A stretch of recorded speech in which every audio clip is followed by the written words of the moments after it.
Jaksa Pengadilan Negeri Kota Padang Farizal menjalani pemeriksaan di gedung KPK selama 7 jam. Farizal adalah tersangka kasus suap penanganan perkara standarisasi gula impor CV Semesta Berjaya, perusahaan tempat penyuap Ketua DPD nonaktif Irman Gusman bernaung. Kenalkan, nama saya Nertivia dengan NPM 1951001 dari Fakultas Ilmu Hukum Universitas Internasional Batam. Nah, berdasarkan berita yang dipaparkan tadi bahwasanya kali ini kami akan menjelaskan tentang pelanggaran kode etik profesi jaksa.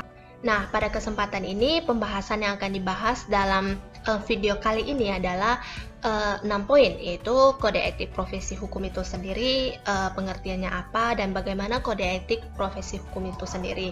Nah, kemudian akan membahas kasus pelanggaran kode etik jaksa. Nah, seperti yang dipaparkan tadi, bahwasanya berita yang kami paparkan itu adalah salah satu kasus pelanggaran kode etik jaksa. Nah, sebenarnya profesi hukum ini sangatlah banyak. Ada advokat, ada hakim, ada notaris, ada kurator, dan juga ada jaksa itu sendiri. Jadi pada kesempatan ini saya akan membahas tentang kasus pelanggaran kode etik jaksa. Setelah kita mengetahui kasus pelanggaran, bagaimana pelanggarannya, bagaimana kronologisnya, kemudian kami akan membahas dasar prinsip dan norma etik yang dilanggar. Nah, apa sih tindakan yang dibuatnya, apakah terdapat dasar prinsip dan juga norma etik yang dilanggarnya atau tidak. Nah, kemudian bagaimana proses persidangan kode etik itu sendiri, dan sehingga pada akhirnya itu apa sih sanksi yang dikenakan, apakah sesuai dengan tindakannya ataupun tidak. Nah, pada kesempatan ini saya akan membahas semuanya itu dalam video kali ini. Nah, terakhir, kesimpulan dan saran dari saya juga tidak kurang, bahwasanya saya akan melihat ataupun saya akan menganalisis apakah proses persidangan, apakah dasar prinsip dan norma etik ataupun sanksi yang dikenakan oleh jaksa ini apakah sesuai dengan tindakan yang dilakukannya menurut sepemahaman. Pembahasan pertama yaitu kode etik profesi jaksa. Nah, sebelumnya kita harus mengetahui dulu apa sih itu kode etik profesi. Nah, berdasarkan PowerPoint ini, bahwasanya kode etik profesi adalah pedoman sikap, tingkah laku, dan perbuatan dalam menjalankan atau melaksanakan tugas dan dalam kehidupan sehari-harinya yang melekat pada suatu profesi yang disusun secara sistematis. Nah, kode etik profesi ini merupakan norma yang ditetapkan dan juga diterima oleh sekelompok profesi yang mengarahkan atau memberikan petunjuk kepada anggotanya bagaimana seharusnya dia berbuat ataupun sekaligus menjamin mutu moral profesi itu di mata masyarakat. Nah, pada pembahasannya kita melihat bahwasanya kode etik profesi merupakan norma. Nah, sebenarnya norma hukum ataupun norma moral apakah sama sih?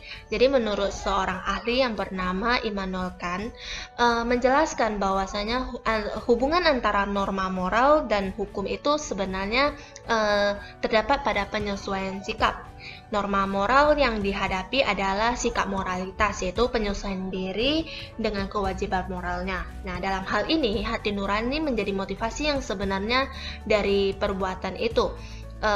Tetapi pada moral hukum yang dihadapi adalah sikap legalitasnya, yaitu penyesuaian diri dengan ketentuan hukum positif yang berlaku. Walaupun terdapat perbedaan antara norma moral dan juga norma hukum, sebenarnya antara kedua norma ini merupakan terdapat hubungan yang erat, yaitu dengan adanya pembentukan hukum yang sebenarnya merupakan bagian tuntutan moral yang dialami oleh manusia. Nah, hukum adalah ketentuan-ketentuan yang menjamin kehendak pribadi dan menurut norma hukum kebebasan. Nah, jadi tata hukum diartikan sebagai sikap moral manusia karena itu hubungannya sangat erat untuk dipahami, karena norma moral menjadi efektif dan dijadikan norma hukum atau norma moral jadi sumber hukum positif. Kemudian karena kita pembahasannya adalah jaksa, maka seharusnya sebelumnya kita harus tahu dulu apa itu jaksa. Jaksa ini sebagai penuntut umum dalam menjalankan tugas dan wewenangnya juga terdapat kode etik yang mengaturnya. Itu kode etik dalam profesi jaksa ini dirasa sangatlah perlu sebagai pembentuk pengawasan terhadap karya profesionalitas, mengingat nilai-nilai dan kepentingan-kepentingan yang dipertaruhkan berkenaan dengan pengemban karya profesionalitas. Kode etik jaksa adalah tata krama adiaksa di mana dalam melaksanakan tugas sebagai seorang jaksa, sebagai pengemban tugas dan wewenang kejaksaan adalah insan yang beriman dan bertakwa kepada Tuhan Yang Maha Esa, yang berasaskan satu dan tidak terpisah-pisahkan. Nah, bertindak berdasarkan hukum juga, dan juga bertindak sesuai dengan sumpah jabatan dengan mengindahkan norma keagamaan, norma kesopanan, norma kesusilaan, beserta norma keadilan yang hidup dalam masyarakat, berpedoman kepada doktrin tata krama adiaksa. Pelanggaran kode etik jaksa yang diambil adalah salah satu jaksa yang bernama Farizal, bahwasanya beliau diduga telah melakukan pelanggaran kode etik pada saat menangani suatu kasus yang terkait distribusi gula yang diimpor tanpa standar nasional Indonesia itu. Secara kronologis kasus yang pertama kita lihat seorang jaksa bernama Farizal diduga telah melakukan pelanggaran kode etik profesinya sebagai seorang jaksa. Nah, Farizal ini merupakan seorang jaksa pada Kejaksaan Tinggi Sumatera Barat, Padang. Nah, beliau ini lahirnya di Padang, kemudian dia diduga telah melanggar tindak pidana korupsi serta pelanggaran kode etik sebagai seorang jaksa. Kemudian beliau ini diselidiki sejak tanggal 26 September 2016 sampai dengan 15 Oktober 2016. Kemudian diperpanjang penahanan oleh penuntut umum. Kemudian diperpanjang juga penahanan oleh Ketua Pengadilan Tindak Pidana Korupsi pada Pengadilan Negeri Padang kedua. Kemudian kita lihat bahwasanya Farizal berdasarkan surat perintah Asisten Tindak Pidana Umum Kejaksaan Tinggi Sumatera Barat ditunjuk sebagai jaksa penuntut umum untuk mengikuti perkembangan penyidikan perkara tindak pidana atas nama Saferiandi Sutanto. Nah, poin ketiga adalah Farizal meminta kepada Kepala Seksi Tindak Pidana Umum Kejari Padang untuk tidak melakukan penahanan terhadap Sutanto.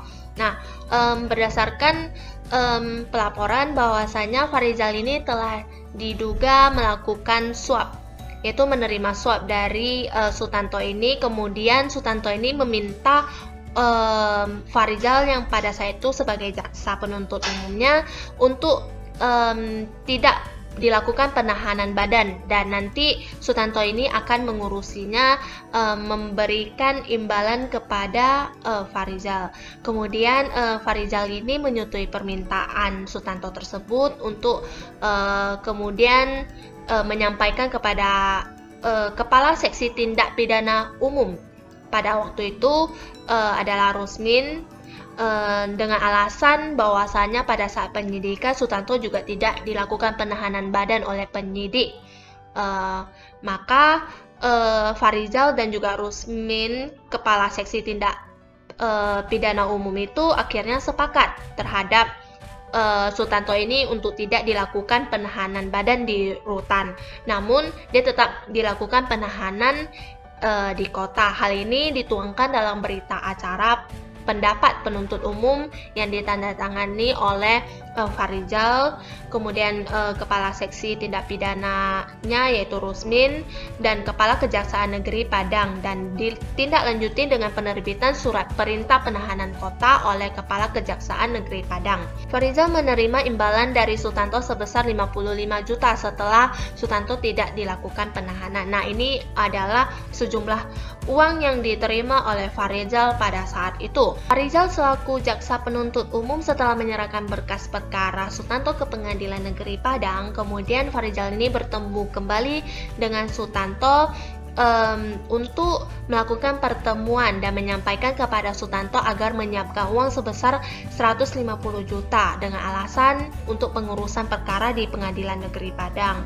Kemudian Sutanto ini pun menyanggupinya dan menghubungi pimpinan kantor kas BNI cabang veteran Kota Padang ini untuk menyampaikan akan melakukan penarikan uang sejumlah 150 juta rupiah dari rekeningnya Sutanto ini. Kemudian setelah sidang pembacaan dakwaan, Sutanto ini bertemu dengan Farizal untuk dimintai pembuatan eksepsi atau keberatan. Nah, Farizal ini setelah sidang pembacaan tuntutan selesai, maka ia membantu Sutanto dalam pembuatan eksepsinya. Bahwasanya berdasarkan kronologis kasus yang dijelaskan tadi, kita bisa melihat bahwasanya dasar prinsip dan norma etik yang dilanggar adalah prinsip integritas. Pada pasal 7 ayat 1 huruf B itu berbunyi meminta dan atau menerima hadiah dan atau keuntungan dalam bentuk apapun dari siapapun yang memiliki kepentingan baik langsung maupun tidak langsung. Nah, jelas bahwasanya Farizal ini telah menerima hadiah berupa sejumlah uang yang diterima oleh Farizal dari Sutanto ini. Nah, Sutanto ini memberikan imbalan berupa sejumlah uang yang nominalnya itu kalau dilihat tidaklah sedikit, malahan berjutaan jumlahnya. Nah, Farizal ini sebagai jaksa penuntut umum seharusnya tidaklah melakukan hal tersebut karena bukan merupakan wewenang dan hak beliau sebagai seorang jaksa. Apalagi dia telah meminta dan menerima hadiah untuk kepentingannya sendiri dan bertentangan dengan norma etik ataupun pelanggaran kode etik yang telah diatur dalam profesi jaksa hukum ini. Nah, menurut pendapat saya bahwasanya selain bertentangan dengan prinsip integritas, tindakan yang dilakukan oleh Farizal ini dinilai tidak menjunjung tinggi kehormatan dan martabat profesi dalam melaksanakan tugas dan kewenangannya dengan asas integritas, profesional, mandiri, jujur, dan adil. Bahwasanya dalam sumpah jabatan ada bunyi bahwa saya dengan sungguh-sungguh untuk melakukan tugas ini langsung atau tidak langsung dengan menggunakan nama atau cara apapun juga, tidak memberikan atau menjanjikan sesuatu apapun kepada siapapun juga, bahwa saya untuk melakukan atau tidak melakukan sesuatu dalam tugas ini tidak sekali-kali akan menerima langsung atau tidak langsung dari siapapun juga suatu janji atau pemberian. Nah, ini merupakan kalimat yang terdapat dalam sumpah jabatan profesi jaksa. Nah, terbukti bahwasanya tindakan Farizal ini telah melanggar sumpah jabatan, sumpah sebagai seorang profesi jaksa yang telah dia lakukan. Nah, kemudian menjaga ketidakberpihakan dan objektivitas saat memberikan petunjuk kepada penyidik.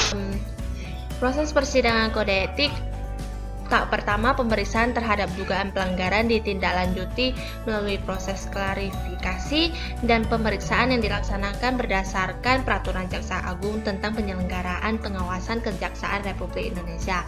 Nah, pemeriksaan ini akan dilakukan apabila adanya dugaan pelanggaran kode etik profesi jaksa. Kemudian pemeriksaan ini akan dilakukan oleh Majelis Kode Perilaku. Nah, Majelis Kode Perilaku ini dalam pasal 16 bahwasanya pejabat yang berwenang untuk membantu Majelis Kode Perilaku yaitu Jaksa Agung bagi jaksa yang menduduki jabatan struktural atau jabatan lain yang wewenang pengangkatan dan pemberhentiannya oleh Presiden. Kemudian para Jaksa Agung Muda bagi jaksa yang bertugas di lingkungannya masing-masing pada Kejaksaan Agung. Kemudian ada Jaksa Agung Muda pengawasan bagi jaksa yang bertugas di luar lingkungan Kejaksaan Agung, Kepala Kejaksaan Tinggi, dan Wakil Kepala Kejaksaan Tinggi. Dan yang terakhir, Kepala Kepala Kejaksaan Tinggi bagi jaksa yang bertugas di Kejaksaan Tinggi, Kepala Kejaksaan Negeri, dan jaksa yang bertugas di Kejaksaan Negeri dalam wilayah hukumnya. Nah, setelah menerima hasil pemeriksaan, kemudian pejabat yang berwenang membentuk Majelis Kode Perilaku ini menerbitkan surat keputusan pembentukan Majelis Kode Perilaku. Nah, pemeriksaan ini berlangsung dalam kurun waktu 30 hari. Jaksa yang diduga melakukan pelanggaran ini berhak menyampaikan pembelaan diri di hadapan Majelis Kode Perilaku pada persidangan. Nah, Majelis Kode Perilaku ini berwenang memeriksa alat bukti, data, fakta, dan juga keterangan untuk membuktikan apakah benar atau tidaknya dugaan pelanggaran tersebut yang dituangkan dalam putusan Majelis Kode Perilaku.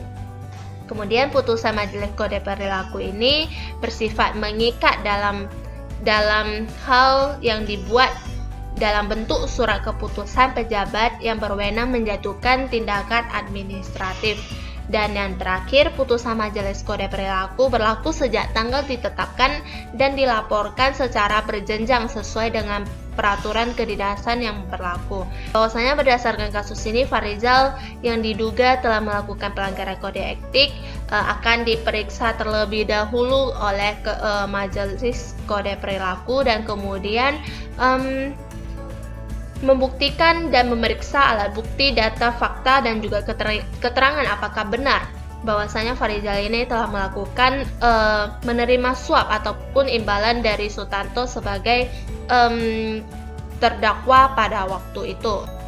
Jadi sanksi yang diberikan kepada Farizal akibat dari tindakan yang diperbuatnya kita bisa dilihat berdasarkan putusan pidana khusus yang dijatuhkan kepada Farizal ini, yaitu menjatuhkan pidana terhadap terdakwa dengan pidana penjara selama 5 tahun dan denda sebesar 250 juta rupiah dengan ketentuan apabila denda tersebut tidak dibayar dan diganti dengan pidana kurungan selama 4 bulan.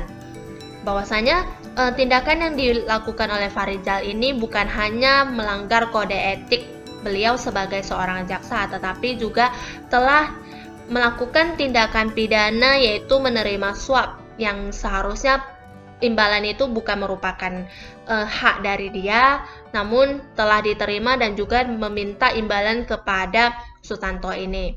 Bahwasanya dalam kode etik diatur tindakan administratif ini dalam pasal 13 yaitu terdiri dari pembebasan dari tugas-tugas jaksa paling singkat 3 bulan dan paling lama itu 1 tahun dan juga pengalih tugasan pada satuan kerja yang lain paling singkat 1 tahun dan paling lama itu 2 tahun. Nah, apabila selama menjalani tindakan administratif diterbitkan surat keterangan kepegawaian, maka dicantumkan tindakan administratif tersebut. Nah, apabila telah selesai menjalani tindakan administratif, jaksa ini dapat dialih tugaskan kembali ke tempat semula atau ke satuan kerja yang lain yang setingkat dengan satuan kerja sebelum dialih tugaskan.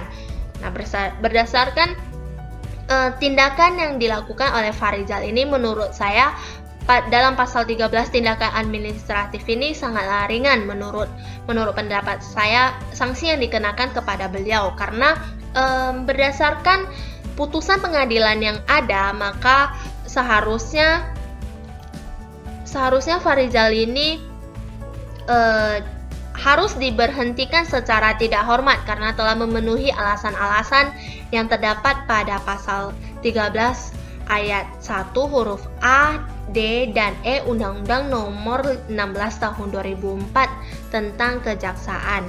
Bahwasanya dalam Undang-Undang Nomor 16 Tahun 2004 tentang Kejaksaan ini yang berbunyi dalam ayat 1, jaksa diberhentikan tidak dengan hormat dari jabatannya dengan alasan huruf A, dipidana karena bersalah melakukan tindak pidana kejahatan berdasarkan putusan pengadilan yang telah memperoleh kekuatan hukum tetap.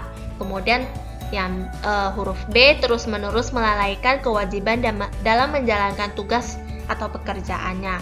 Kemudian huruf D, melanggar sumpah atau janji jabatan sebagaimana dimaksud dalam pasal 10, yaitu sebagaimana yang telah tadi saya sebutkan, beberapa kalimat yang sinkron dengan tindakan yang telah dilanggar oleh Farizal ini, bahwasanya telah terbukti Farizal ini telah melakukan tindak pidana kejahatan, yaitu berupa menerima suap, dan juga telah melanggar sumpah atau janji jabatan sebagaimana yang telah diatur, kemudian terus-menerus melalaikan kewajibannya yang seharusnya seorang jaksa penuntut umum itu tidak membuat nota keberatan ataupun eksepsi, malah membantu terdakwa, yaitu pada waktu itu kasus Sutanto, yang melakukan ataupun memberi bantuan